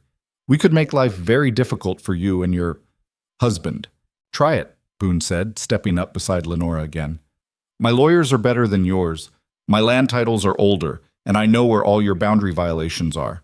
You want a war, Carson, you'll lose." "We'll see about that." Richard grabbed Evelyn's arm and stalked toward the church. His wife and friends followed, shooting poison looks over their shoulders. The crowd started dispersing, buzzing with gossip. This would be the talk of Copper Hollow for months. Mrs. Henderson approached cautiously. "That was either very brave or very stupid, dear." "Probably both," Lenora admitted. Her hands were shaking now that the adrenaline was fading. "Well, stupid or not, someone needed to say it." Mrs. Henderson patted her arm. "Half this town trades daughters like cattle, and then acts shocked when someone's honest about it. You did good." After she left, Lenora and Boone stood alone near the wagon. You didn't have to defend me, he said quietly. Yes, I did. They were calling you a slaver. I've been called worse. Maybe, but not while I'm standing there. She looked at him. You're my husband. Whatever else is or isn't true about this arrangement, that part is real, and I won't let people insult you. Something shifted in his expression, surprise maybe, or something deeper. You meant what you said about having freedom to leave? You told me I could that first night. And you believed me? Eventually. She pulled her shawl tighter against the cold. Can we go home now? I don't think I can handle actually sitting through the social. Yeah, we're done here. They climbed back into the wagon and left Copper Hollow behind, neither of them speaking for the first hour of the ride. The adrenaline wore off gradually, leaving Lenora exhausted and second-guessing everything she'd said. Did I make things worse? She asked finally. For the Carsons? Definitely. I mean for us. For you. Boone considered that. Richard Carson's been looking for an excuse to come after my land for years. You probably just accelerated his timeline. But we would have ended up here eventually. So I started a war. No, you just stopped pretending there wasn't one already. He glanced at her. What you said about the marriages in town, that true? About Evelyn Carson? Most of it. Some I guessed, but it wasn't hard. Everyone knows the wealthy families trade daughters for alliances. But you made it personal, used their own hypocrisy against them. Was that wrong? No, it was smart. He almost smiled. Reminded me of something Sarah would have done. She never could stand hypocrites either. It was the first time he'd mentioned his dead wife casually, without the usual careful walls around the topic. Lenora decided not to make a big deal about it. What was she like? She asked instead. Boone was quiet for so long she thought he wouldn't answer. Then, fierce, stubborn as winter. She grew up on a ranch smaller than ours, knew how to work hard and didn't complain about it. We fought constantly about stupid things, but she made me laugh more than anyone I've ever known. How'd you meet? Her father's ranch bordered ours. She used to ride over and argue with my father about water rights. I was 19. She was 17. Thought she was the most aggravating woman alive. His jaw worked. Married her 6 months later. And Thomas? He was exactly like her. Loud, stubborn, fearless. Drove me crazy half the time and made me want to be better the other half. Boone's hands tightened on the reins. Losing them was like losing pieces of myself, the good pieces. You still have good pieces, Lenora said quietly. That's generous. It's true. You think monsters teach women to shoot? Or choose fabric that matches their eyes? Or stand up to rich families they could just ignore? I didn't do any of that for noble reasons. Maybe not. But you did them anyway. They rode in silence for a while, the wagon wheels crunching over frozen ground. Snow had started falling, light flurries that wouldn't amount to much but promised harder weather coming. Thank you, Boone said eventually, for defending me back there. You didn't have to. Yes, I did. We're in this together, whether we planned it or not. She looked at him. That's what you said, isn't it? That you wanted a partner? I said a lot of stupid things when I was trying to justify paying your father's debt. Doesn't make them less true. He didn't argue with that. They got home just before dark. Boone unhitched the horses while Lenora started dinner, both of them falling into the routine they'd developed. But something felt different now. The air between them was charged with possibility and danger in equal measure. After dinner, Boone built up the fire while Lenora changed out of the green dress and back into her regular clothes. When she came back downstairs, he was standing at the window, staring out at the snow-covered mountains. Carson's going to make good on his threat, he said without turning around. He'll try to find ways to hurt us. Legally, probably. Maybe try to get territory officials involved, claim boundary disputes or water rights violations. Can he win? Not if I fight back, but fighting takes time and money and energy. He turned to face her. I'm giving you one more chance to leave. You can take the land I signed over, sell it, use the money to start somewhere new, away from all this. Lenora sat down in her chair by the fire. Is that what you want? What I want doesn't matter. Yes, it does. Do you want me to leave? The question hung in the air between them, heavier than all the words that had come before. No, Boone said finally, but I don't want you trapped here because you think you don't have options. I have options. I'm choosing to stay. Why? Because I'm tired of running, I'm tired of being afraid, and I'm tired of being alone. She met his eyes. You said you wanted a partner, someone to build a life with. Well, that's what I want too. Not because I owe you, not because I'm trapped, but because I'm choosing it. You barely know me. I know enough. I know you're stubborn and silent and terrible at cooking eggs. I know you read agricultural manuals like other people read novels. I know you maintain graves nobody sees and teach women to shoot even when you'd rather avoid them completely. She stood up and crossed the room to where he stood. I know you're lonely, Boone, just like me, and I think maybe we could be less lonely together. He looked at her like she was speaking a foreign language. You're talking about making this real, actually being married, not just legally. Is that so impossible? I don't know how to do that anymore. I don't know how to let someone in without being terrified I'll lose them again. Then we'll figure it out together. She took his hand carefully, the way she had at the dinner table weeks ago. I'm not Sarah. I'll never be Sarah. But maybe I can be someone you don't have to survive alone with. Boone's fingers tightened around hers, and for the first time since she'd known him, he looked genuinely afraid. Not of threats or violence, or even death, but of hope. Of wanting something enough that losing it would destroy him all over again. I can't promise I won't hurt you, he said roughly. I'm not good at this. At feelings or talking or any of it. I can't promise that either. We'll probably hurt each other plenty. She smiled slightly. But maybe we can also help each other. Even just a little. He pulled her closer slowly, giving her time to pull away. When she didn't, he wrapped his arms around her carefully, like she might shatter. She leaned into him, feeling the solid warmth of another human being for the first time in months. They stood like that for a long time, neither of them speaking, just holding on to each other while the fire crackled and the snow fell outside. It wasn't perfect. It wasn't even close to perfect. But it was real. And real was enough. When they finally separated, Boone's eyes were suspiciously bright. I don't know what I'm doing, he admitted. Me neither. What if I mess this up? Then we'll fix it. Or we won't. But at least we'll have tried. He nodded slowly, like he was trying to convince himself this was possible. Then he did something that shocked her. He smiled.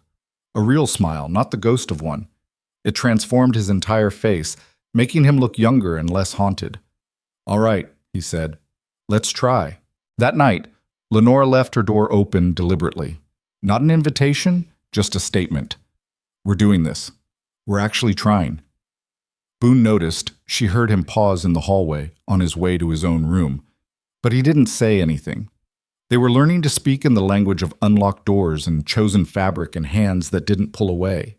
It was slow and awkward and terrifying for both of them, but it was theirs. And for two people who'd spent so long alone in their separate kinds of darkness, even the smallest light was worth protecting. Outside, the snow kept falling, blanketing Mercer Ridge in white. The mountains stood sentinel around them, walls that kept the world away. But inside, something fragile and new was beginning to grow. Something that looked a lot like hope. Winter hit Mercer Ridge like a fist 3 days after the church social. The temperature dropped 20 degrees overnight, and snow that had been falling gently turned vicious. Boone was up before dawn checking the animals, making sure nothing would freeze. Lenora woke to find him already gone and coffee made, a note on the table in his rough handwriting. Storm coming, stay inside. She ignored the note. By the time he came back from the barn, she'd already fed the chickens and collected eggs, her fingers numb despite thick gloves. I told you to stay inside, he said, brushing snow from his coat. And I don't take orders well. You should know that by now. He looked like he wanted to argue, then just shook his head. You're going to freeze your hands off being stubborn. Then teach me how to do it without freezing. So he did. Showed her how to layer properly, how to move fast and efficient in the cold, how to read weather signs in the clouds and wind. They worked together preparing for the storm, reinforcing the chicken coop, stacking extra firewood on the porch, checking fence lines for weak spots. The storm lasted 4 days. 4 days of being trapped inside together with nowhere to hide. At first it was awkward, too much proximity, too much forced interaction. But by the second day they'd fallen into a rhythm. Boone would read while Lenora sewed or mended. She'd cook while he maintained equipment that needed fixing. They'd play chess in the evenings, a board he pulled from somewhere upstairs. He was terrible at chess. She beat him 7 games in a row. "You're letting me win," she accused on the 8th game. "I'm not. You're just better at strategy." "Liar. You run a cattle ranch. Strategy is your entire job." "Different kind of strategy." He moved his knight into an obvious trap. "Cattle don't plan 3 moves ahead." She took his knight. "Stop playing down to me. I want to win honestly or not at all." Something shifted in his expression. Respect, maybe. The next game he actually tried, and she still won, but it was closer. By the 10th game, he'd figured out her patterns and checkmated her in 20 moves. "There," she said, satisfied. "That's better." "You like losing?" "I like knowing you're not treating me like I'm fragile."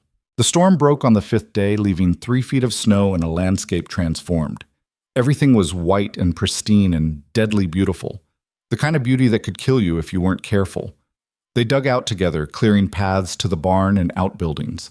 Hard work that left them both exhausted, but also settled something between them. They were a team now, working toward the same goals. That night, Boone built up the fire and they sat closer than usual, warming cold hands and feet. "Can I ask you something?" Lenora said. "Why'd you really pay my father's debt? The real reason, not the one you told yourself." He was quiet for a long time, staring into the flames. "I was tired of ghosts. This house had too many of them. Every room, every corner, something reminding me what I'd lost. I thought maybe bringing someone new in would make it feel less like a tomb." "That's honest. You asked for honest." "And now? Does it still feel like a tomb?" He looked at her then, really looked at her. "No. Now it feels like something else, something I don't have a name for yet. Home, maybe?" "Maybe." He reached over and took her hand, threading his fingers through hers. It was the most deliberately intimate thing he'd done since their conversation after the social. "I'm glad you stayed. Even when I told you to leave, I was glad you didn't." "I know." "How?" "Because I'm glad I stayed too. Even when it's hard. Even when we don't know what we're doing." She squeezed his hand. "We're figuring it out." They sat like that until the fire burned low, hands clasped, not talking, just being together in the quiet. Progress came in inches, not miles. But it came. 2 weeks later, a rider appeared through the snow. Lenora saw him from the kitchen window and grabbed the rifle instinctively. "Boone!" He came from the barn fast, his own rifle already in hand. Then he relaxed slightly. "It's Morrison." James Morrison's father dismounted slowly, hands visible. He was a weathered man in his 50s, with kind eyes and the look of someone who'd spent his life solving other people's problems. "David," Boone said, lowering his rifle. "This a social call or trouble?" "Bit of both." Morrison glanced at Lenora in the doorway. "Ma'am, good to see you looking well. Mr. Morrison, come inside, it's freezing." Over coffee, Morrison explained. Richard Carson had filed complaints with the Territory Land Office, claiming Boone's cattle had damaged Carson property and demanding compensation. He'd also started rumors that Boone was mistreating his wife, hoping to get territorial authorities involved in the domestic situation. "It's all garbage," Morrison said bluntly. "Everyone knows it. But Carson's got money and connections. He's making noise loud enough that someone's eventually going to have to investigate." "Let them investigate," Boone said. "They won't find anything." "That's not the point. The point is Carson's trying to drag you through legal mud until you give up or go broke fighting him." "I've got lawyers." "He's got better ones. And more of them." Morrison set down his cup. "Look, Boone, I'm not here to tell you to back down. I'm here to tell you there's another way." "I'm listening." Territory Land Commission meets in Denver next month. They're reviewing boundary disputes and settling grazing rights for the whole region. If you show up with proper documentation, surveys, historical records, witness testimony, you can get your boundaries officially recognized. Carson can file all the complaints he wants, but if the commission rules in your favor, he's got no legal ground to stand on. That's 3 weeks' travel in winter conditions, each direction. "I know, but it's your best shot at ending this permanently." Morrison looked at Lenora. "You'd have to come too. They'll want to interview you, make sure the domestic concerns are unfounded." Lenora felt her stomach drop. A room full of officials asking invasive questions about her marriage sounded like a nightmare.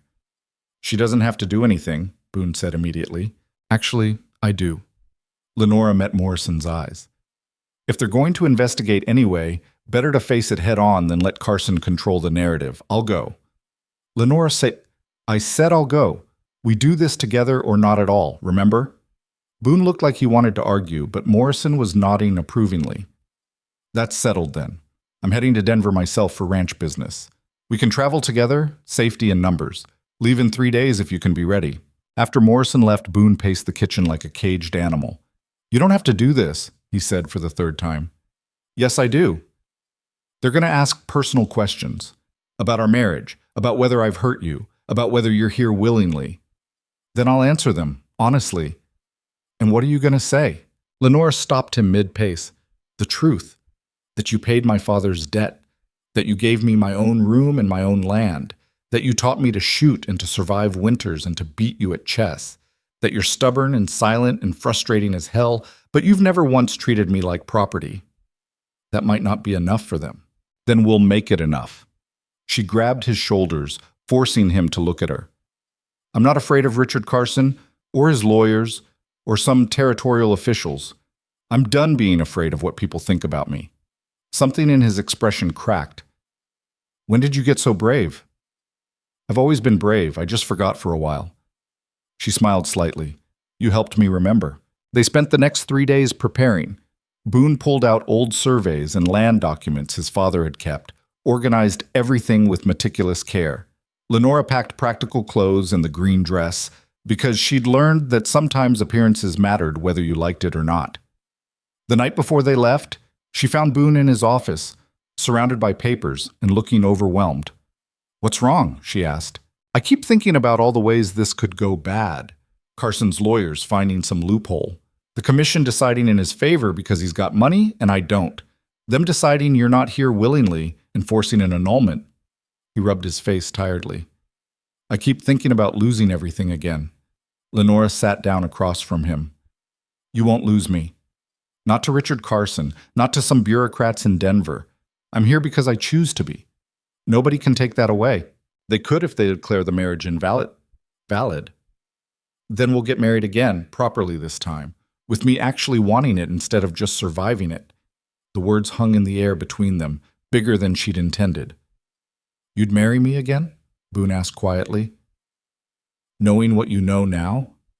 Yes, because now it would be my choice. No debt, no pressure, just us. He came around the desk and pulled her up into a kiss that was desperate and gentle at the same time. Not their first kiss. They'd shared a few awkward attempts over the past weeks, but the first one that felt like it meant something beyond just going through the motions. When they broke apart, both of them were breathing hard. If we get through this, Boone said, I'm doing it right. Proper proposal, proper wedding, the whole thing. You don't have to. Yeah, I do, because you deserve better than what you got the first time. They left at dawn with Morrison and 2 of his ranch hands, traveling in a wagon train that could handle the mountain passes in winter. The journey was brutal, freezing temperatures, dangerous roads. One night camped in a cave when a blizzard made travel impossible. But they made it to Denver with 2 days to spare before the Land Commission hearing. The territorial offices were intimidating, all dark wood and serious men in expensive suits. Richard Carson was already there with 3 lawyers, looking smug and confident. The hearing took 6 hours. Carson's lawyers presented their case, disputed boundaries, alleged property damage, claims that Boone was an irresponsible rancher who let his cattle destroy neighboring land. They made him sound like a barely civilized mountain man who couldn't be trusted to manage his own affairs. Then they brought up Lenora. We have concerns about the circumstances of Mr. Mercer's marriage, Carson's lead lawyer said smoothly.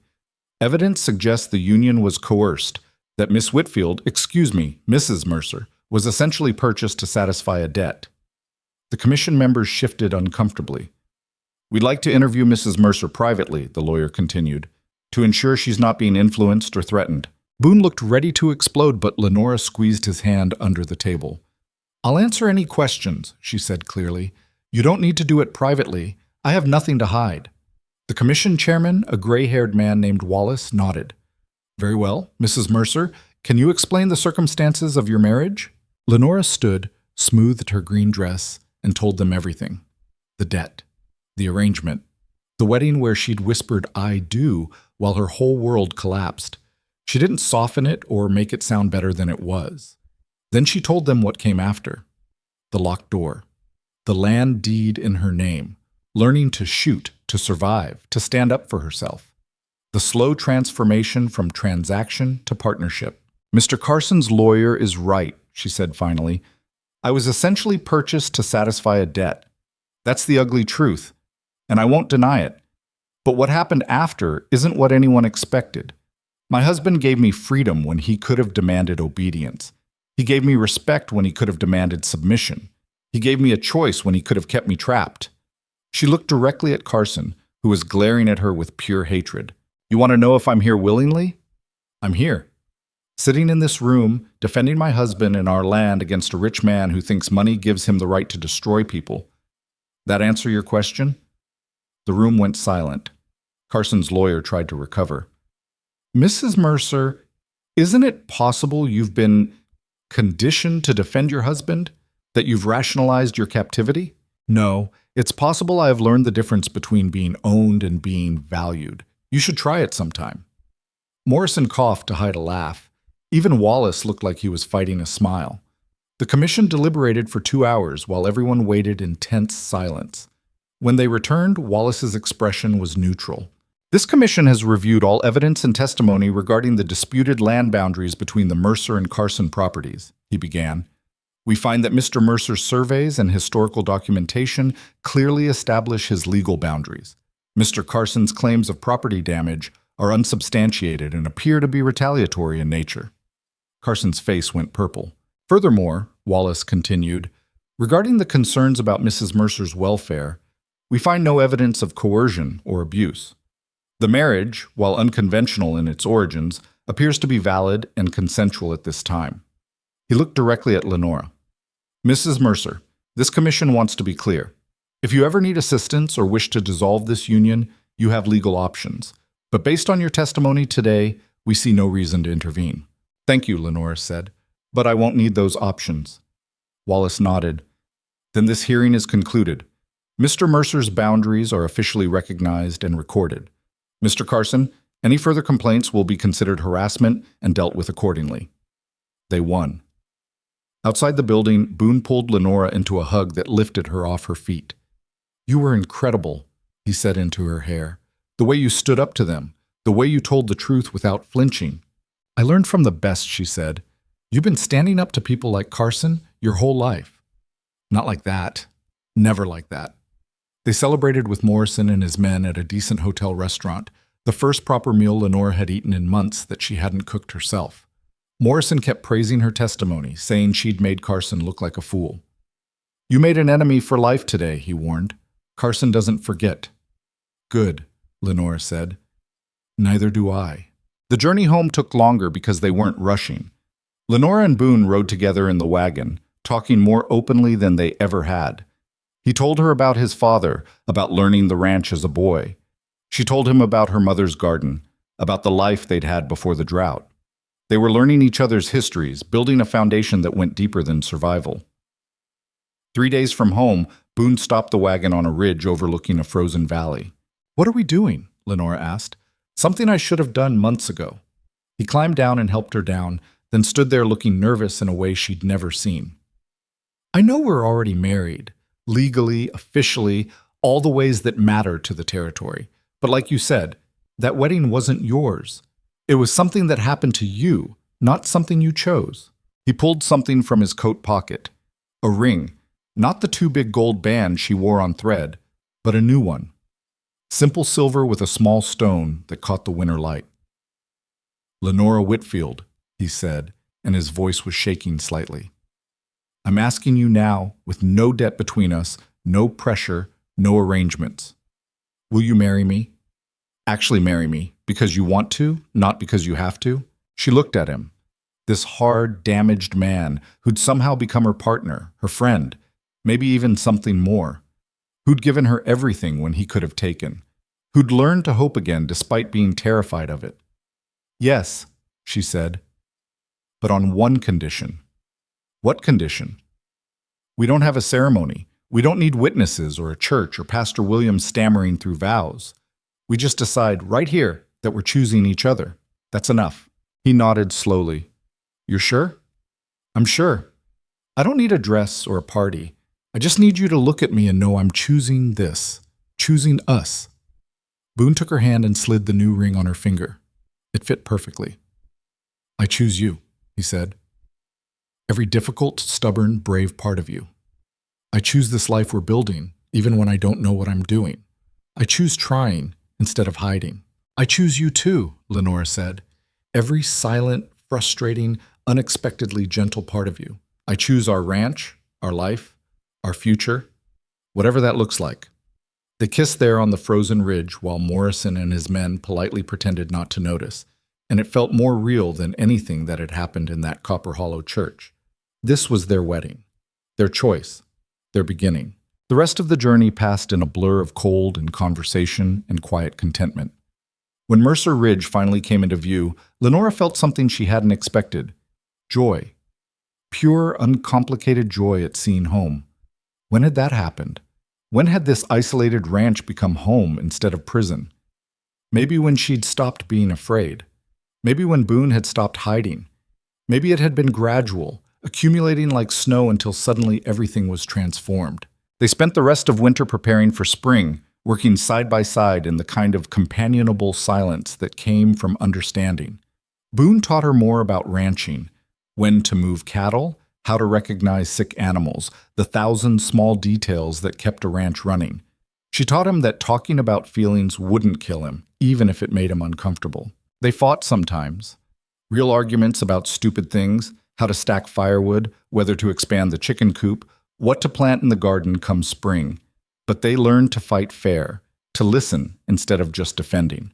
And slowly, carefully, the physical distance between them shrank. A hand on a shoulder became an arm around a waist, became sleeping in the same bed, holding each other through mountain nights that tried to freeze everything solid. It wasn't perfect. Some days Boone still retreated into himself, haunted by ghosts Lenora couldn't touch. Some days she still woke up panicked, convinced this was all temporary and would be ripped away. But they had each other. And that was enough. Spring came late to the mountains, but when it finally arrived, it transformed everything. Snow melted into rushing streams, grass appeared where there'd been only white. The cattle moved to higher pastures, and life returned to the valley. Lenora planted apple trees beside the house, small saplings that would take years to bear fruit. Boone watched her work, leaning against the fence with that almost smile that meant he was content. "Those'll take forever to grow," he observed. "I know." She patted dirt around the last sapling. "But I'll be here to see them. We both will." "You planning that far ahead?" "Yes." "Are you?" He walked over and pulled her to her feet, dirt-covered hands and all. "Yeah, I am." They stood there in the spring sunlight, looking at the ranch they'd fought for and the life they were building. It wasn't the life either of them had planned or expected. It was harder, stranger, more complicated. But it was theirs. Word filtered back from Copper Hollow over the following months. Richard Carson had suffered several business setbacks and was quietly withdrawing from territorial politics. Pike and his raiders had been arrested for cattle theft, finally caught in the act by Morrison and his men. The town was changing, slowly becoming a place where women like Lenora could speak their minds without being destroyed for it. Or maybe the town hadn't changed at all. Maybe Lenora had just stopped caring what they thought. She and Boone went to town occasionally for supplies, and people treated them differently now. With respect, or at least with caution. The story of Lenora's testimony in Denver had spread, growing more dramatic with each retelling. Some people still whispered, still judged, but their opinions mattered less and less. 1 year after the wedding that wasn't really a wedding, Boone found Lenora in the northern clearing, standing between the two graves she'd discovered months ago. "You come here often?" he asked. "Sometimes, when I'm thinking." She looked at the weathered markers. "I wanted to ask you something." "Ask." "Would it bother you if I put flowers here? Not trying to replace Sarah or anything. Just acknowledgement that they were part of your life, and now they're part of mine too, in a way." Boone was quiet for a long time. Then he knelt and cleared some weeds from around Thomas's marker. "It wouldn't bother me," he said. I think Sarah would have liked you. You got the same fire she had. What would she think about us? Honestly, she'd probably be relieved I didn't die alone up here, turning into some hermit who talked to cattle. He stood and brushed off his hands. And she'd tell me I was an idiot for waiting so long to actually court you properly. You court me every day. Coffee before I wake up. Fixing things before I notice they're broken. Teaching me things without making me feel stupid. That's not courting. That's just, yes, it is. It's your version of courting, and it works. He pulled her close, and they stood there between the graves and the living trees, between past and future. I love you, Boone said, and it was the first time he'd said those words. Didn't think I'd ever say that again to anyone, but I do. I love you. Lenora felt tears prick her eyes. I love you too. Even though you're terrible at chess and you burn eggs and you still barely talk most days. That's not much of a love confession. It's honest. That's better. They walked back to the ranch together as evening settled over the mountains. Smoke rose from the chimney. Lenora had left stew cooking for dinner. The chickens were settling in their coop. Cattle grazed in distant pastures. Everything was as it should be. Inside, they ate dinner and played chess and sat by the fire reading. The same routine they'd developed over months, but now it felt different, richer, full of the kind of contentment that came from choosing someone every single day. Later, lying in bed together, Lenora traced the scars on Boone's chest, old injuries from a life spent fighting mountains and weather and the 100 dangers that came with ranching. Tell me about this one, she said, touching a long scar below his ribs. Barbed wire. Was fixing a fence in a storm. Wire snapped and caught me. Stupid accident. And this? Bull decided he didn't like me. I disagreed. Bull lost the argument. She kissed each scar gently. Battle wounds from a life spent surviving. Evidence that he'd endured and continued. What about you? He asked. What scars you got that I can't see? She thought about that. Lost my mother when I was 16. That left a mark. Watched my father give up on life and turn to drinking. That hurt too. Being traded away like I was worthless, that's a scar that'll probably never fully heal. I'm sorry I was part of that. You were, but you're also part of the healing. She looked up at him. That's the thing about scars. They prove you survived, and sometimes the things that hurt us end up leading somewhere better. You really believe that? I'm here, aren't I? In a life I never could have imagined, with a man who drives me crazy but also makes me want to be braver. Yeah, I believe it. Boone held her closer. I don't deserve you. Probably not, but you're stuck with me anyway. Good. They fell asleep like that, tangled together, two people who'd been broken in different ways, learning to be whole together. Summer came and the apple trees grew, adding inches that wouldn't mean anything for years but mattered anyway. Lenora expanded the garden, planting vegetables and herbs. Boone built new corrals and repaired the barn roof. They worked themselves tired every day and fell into bed exhausted but satisfied. Morrison visited occasionally, bringing news and gossip. The territory was settling, becoming more civilized. Towns were growing. The railroad was coming, though it would be years before it reached their part of the mountains. Things are changing, Morrison said one evening over dinner. Old ways are dying out. Men like Carson, who thought money made them kings. Their time's ending. Good, Lenora said. About time. What about you two? You planning to change with the times? Boone and Lenora exchanged glances. We're planning to keep doing what we're doing, Boone said. Ranching, surviving winters, building something that lasts. That's not changing. That's staying the same. Sometimes staying the same is the bravest thing you can do, Lenora said. When everything around you is chaos, holding on to what matters, that takes strength. Morrison nodded slowly. You might be right about that. After he left, Boone and Lenora stood on the porch, watching the sun set over the mountains. The valley was painted in gold and purple, beautiful in a way that made your chest ache. You ever regret it? Boone asked. Staying here instead of taking that land and starting new somewhere easier? Every day, Lenora said honestly. Then she smiled. But I don't regret you, and the hard parts make the good parts mean more. That's a strange kind of wisdom. I learned it from a strange kind of man. He laughed. Actual laughter, something that happened more often now, but still felt precious. Fair enough? 2 years after the wedding, Lenora discovered she was pregnant. The realization came slowly, then all at once, and for a moment she was terrified. Bringing a child into this harsh world, into this isolated place, was that fair? Was it safe? She told Boone that night and watched him go through every emotion at once: fear, joy, panic, hope. "I don't know if I can do this again," he said, voice shaking. "After losing Thomas, I know, I'm scared too. What if something happens? What if I lose you both? Then you'll survive it. Like you survived before. Like we both survive everything else." She took his hands. "But maybe nothing happens. Maybe we have a healthy baby who grows up strong and stubborn like both of us. Maybe we get to be happy. I don't know how to hope for that without being terrified." "Then be terrified. We'll figure it out together." The pregnancy was hard. Morning sickness that lasted all day. Exhaustion that made simple tasks feel impossible. Boone hovered constantly, terrified she'd disappear if he looked away.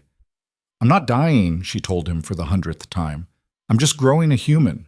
Women do it all the time. Sarah was fine until she wasn't. I'm not Sarah, and we're prepared. Morrison knows a doctor in Denver who can come if needed. We have supplies. We have each other." But she understood his fear because she felt it too. Every twinge, every unusual sensation made her wonder if something was wrong. The baby came in early spring, after 12 hours of labor that Lenora would later describe was the worst thing I've ever experienced, and also somehow worth it. A girl. Small but healthy, with Boone's dark hair and Lenora's stubborn chin. They named her Clara, after Lenora's mother. Boone held his daughter like she was made of glass, tears running down his scarred face. "She's perfect," he whispered. "She's wrinkly and loud," Lenora said from the bed, exhausted but happy. "But yeah, she's ours." Watching Boone with Clara over the following months transformed something in Lenora's understanding of him. He was gentle in ways she'd never imagined, patient and attentive. The fear never fully left his eyes, but love was stronger. Clara grew fast, hitting all the milestones. First smile, first laugh, first tooth. Lenora recorded everything in a journal, building a history their daughter could read someday. Life settled into a new rhythm. Harder than before, babies didn't care about ranch schedules, but richer too. Fuller. On Clara's first birthday, they invited Morrison and his family, plus a few neighbors who'd proven themselves trustworthy.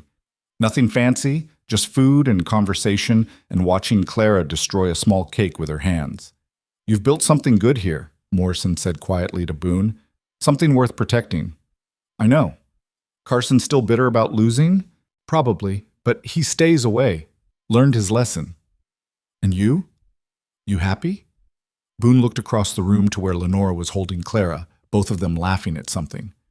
"Yeah, I am." It was the truest thing he'd ever said. Years passed the way they do. Some fast, some slow, all of them adding up to a life.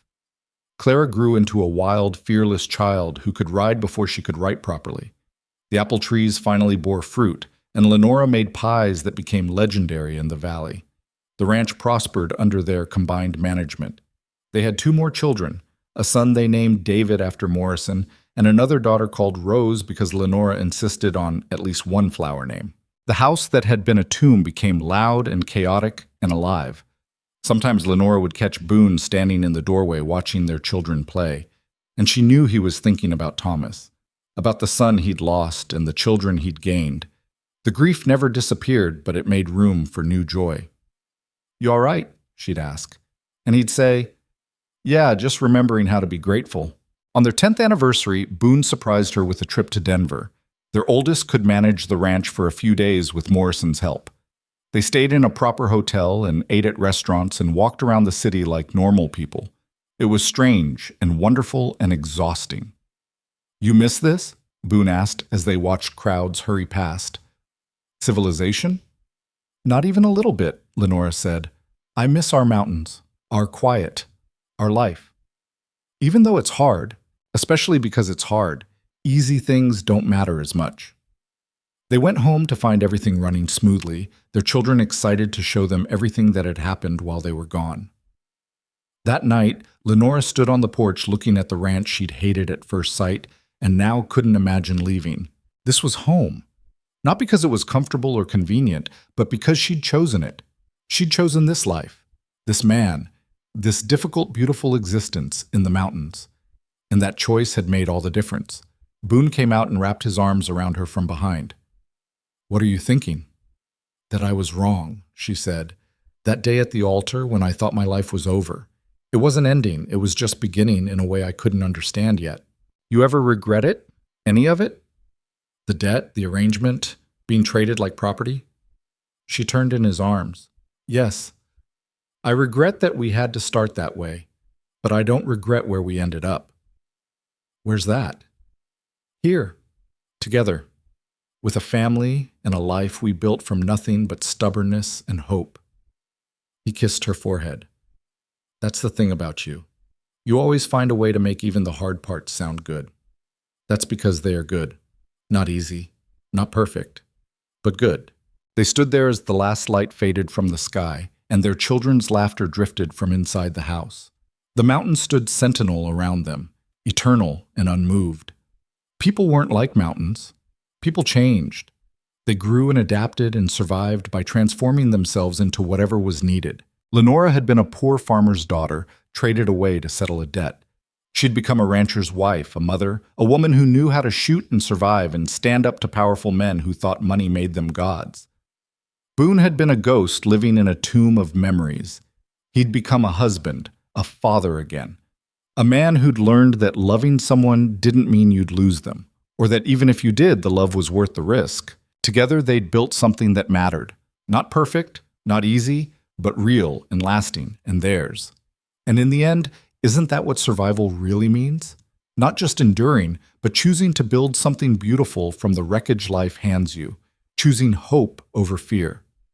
Choosing each other every single day, even when it's hard. Especially when it's hard. Because the things worth having are always the things you have to fight for. And Lenora and Boone had fought. For each other. For their family. For the life they wanted instead of the one they'd been given. They'd won. Not by defeating enemies or conquering mountains, but by refusing to give up on the possibility that two broken people could become whole together. That was their story. Not perfect. Not easy. But theirs. And that was enough.